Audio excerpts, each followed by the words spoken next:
ভোর তখন 4:10। আমরা বেরিয়ে পড়েছি ফার্স্ট টাইম কলকাতা বিমানবন্দর দেখার উদ্দেশ্যে। আমাদের ফ্লাইট ছিল কলকাতা টু গুয়াহাটি।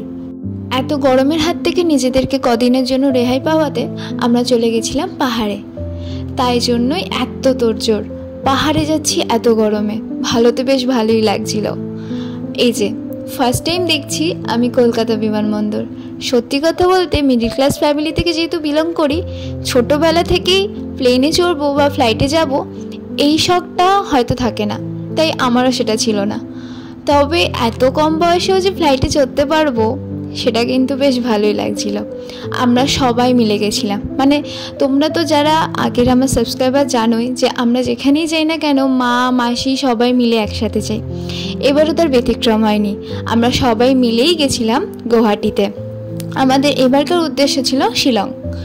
সেখানে যাওয়ার আগে ফ্লাইটের এত চেকিং, ফ্লাইটে চড়ার আগে যে কী নেওয়া নিষিদ্ধ রয়েছে সেটারও একটা ছোট্ট ক্লিপ তোমাদের সাথে শেয়ার করলাম।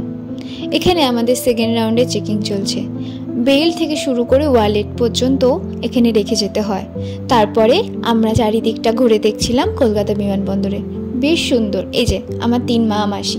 একদম আর্লি মর্নিংয়ে যেহেতু ফ্লাইট ছিল তাই বেশ কটা শোরুম তখনও খোলেনি। তবে প্রতিটি শোরুম বা শপে জিনিসের যা দাম রয়েছে তাতে মধ্যবিত্ত ফ্যামিলির মোটামুটি হাতে ছ্যাঁকা লাগতে পারে। এই দেখো, এই যে আমরা। তো চলো আজকের মতন টাটা।